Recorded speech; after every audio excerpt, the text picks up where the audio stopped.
going to go over the steps on how to assemble the Ryobi Miter Saw Stand. Lay the stand on the floor with the legs up, and there's 4 buttons that you need to depress so that you can extend the legs.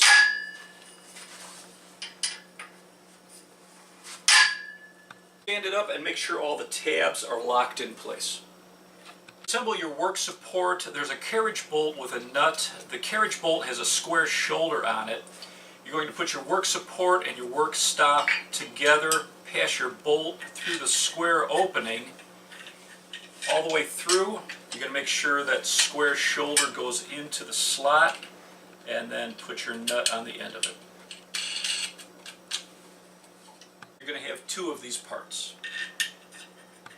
Mounting bracket slides onto the work support, and you want the hole that's going to retain this to be on the same side as this nut, and on the bottom you're also going to have a hole. 4 knobs with short threaded rods and 2 longer threaded rods. You're going to use 2 of the shorter threaded rods on each of the supports.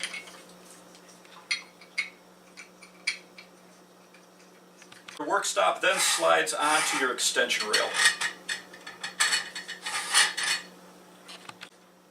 Your saw mounting brackets snap right onto the rails, and these will slide and lock in place. Your longer threaded knobs are going to hold your extension rail in place.